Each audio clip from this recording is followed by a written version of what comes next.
वज़ीर-ए-आज़म नरेंद्र मोदी आज video conferencing के जरिए तमाम रियासतों और मरकज के जेर इंतजाम इलाकों के मेहनत रोजगार के वज़रा की कौमी कॉन्फ्रेंस से खिताब कर रहे हैं।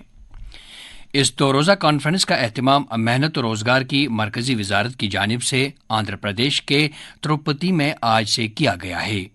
ये कॉन्फ्रेंस विफाक पर मबनी इमदाद बाहमी के जज्बे से बुलाई गई है ताकि मेहनत से मुतालिक उमूर पर तबादले ख्याल किया जा सके।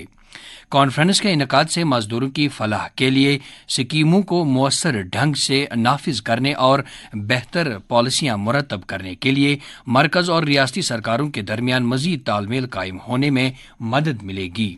लेफ्टिनेंट गवर्नर मनोज सिन्हा ने कहा है कि जम्मू कश्मीर में अवाम के साथ माजी में हो रहे इम्तियाज को खत्म करने के लिए वज़ीर आज़म ने जो पहल की थी, आंजहानी रहनुमा अरुण जेटली ने उस पहल की भरपूर हिमायत की थी, जिसके आज बेहतर नताइज सामने आ रहे हैं। उन्होंने कहा कि अरुण जेटली ने 2 दिसंबर 2013 को अपने ब्लॉग में जम्मू कश्मीर के लोगों के हकूक की बहाली और दरपेश मुश्किलात व मसाइब से छुटकारा दिलाने के लिए दफा 370 को हटाने की मांग की थी और 6 अगस्त 2019 के उनके आखिरी ब्लॉग में भी जम्मू कश्मीर का जिक्र था।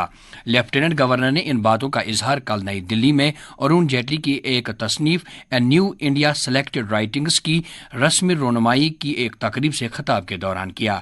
अरुण जेटली को शानदार अल्फाज में खराज अकीदत अदा करते हुए लेफ्टिनेंट गवर्नर ने कहा कि आंजहानी लीडर ने अवामी खदमात के लिए ताहयात खुद को वक्फ कर रखा था और वज़ीर आज़म नरेंद्र मोदी की क़यादत में मुल्क कौम को तामीर और तरक्की की नई राहों पर गामजन करने के ख्वाब को पूरा करने के लिए वो मुल्क की क़यादत के साथ शाना बशाना काम कर रहे थे। Chief secretary doctor Arun Kumar Mehta ने कल एक मीटिंग की सदारत के दौरान मंशियात की रोकथाम के लिए की जा रही कोशिशों का जायजा लिया। उन्होंने अफसरान पर मंशियाती बिद्दत पर रोक लगाने के लिए इज्तिमाई कोशिशें करने की तलकीन की ताकि समाज को नशीली अशिया से पड़ने वाले असरात से बचाया जा सके। चीफ सेक्रेटरी ने मंशियात के खात्मे के लिए एक मिशन के तहत काम करने की जरूरत को उजागर करते हुए कहा कि इस बिद्दत का कलाकमा करने के लिए इनफरादी और इज्तिमाई कोशिशें की जानी चाहिए।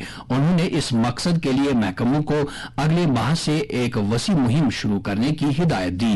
चीफ सेक्रेटरी ने नशीली अद्वियात पर मुकम्मल रोक लगाने के लिए पंचायती राज इदारों के मेंबरान को भी शामिल करने की हिदायत देते हुए कहा कि मंशियात के फैलाव और इस कारोबार में मुलविस अनासिर के खिलाफ सख्त कानूनी कार्रवाई की जानी चाहिए। वज़ीर दिफा राजनाथ सिंह ने शंघाई ताउन तंजीम पर दहशतगर्दी से पैदाशुदा चैलेंजों और हर तरह की दहशतगर्दी पर रोक लगाने की खातिर कोशिशें करने के लिए जोर दिया है। उज्बेकिस्तान ताशकंद में कल SEO के वज़राए दिफा की मीटिंग से खिताब के दौरान राजनाथ सिंह ने कहा कि किसी भी शक्ल में दहशतगर्दी इंसानियत के खिलाफ एक जुर्म है, क्योंकि इस बिद्दत से पूरी दुनिया की सलामती और अमन को खतरात लाहक हो गए हैं। उन्होंने इस बात को दोहराया कि भारत ने दहशतगर्दी के खात्मे और खित्ते में पायदार अमन और इस्तेहकाम कायम करने का इरादा किया है।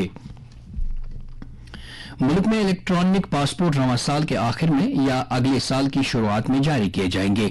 उमूर खारजा के सेक्रेटरी डॉक्टर औसाफ सईद ने कल हैदराबाद में नामानिगारों के साथ बातचीत के दौरान कहा कि इलेक्ट्रॉनिक पासपोर्ट के साथ ई-चिप के अलावा मजीद कई फीचर्स जोड़े जाएंगे, जिससे भारतीय पासपोर्ट को मजीद सिक्योरिटी फराहम होगी। डॉक्टर औसाफ ने कहा कि उन भारतीय शहरियों को सहूलत फराहम करने के लिए कई इकदाम किए जा रहे हैं जो बैरूनी ममालिक में रोजगार हासिल करने के लिए जा रहे हैं।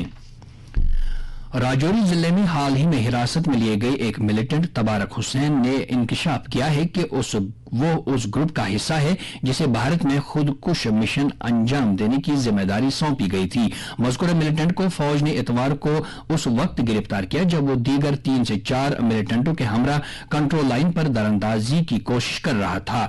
हुसैन ने बताया कि उसे पाकिस्तानी फौज के कर्नल यूनुस के जरिए एक खुदकुश मिशन पर भारत भेजा गया था। वो फिलहाल राजौरी में फौजी अस्पताल में जेर इलाज है और उसे मजीद पूछताछ की जा रही है। इसके साथ ही खबरों का ये बुलेटिन खत्म हुआ।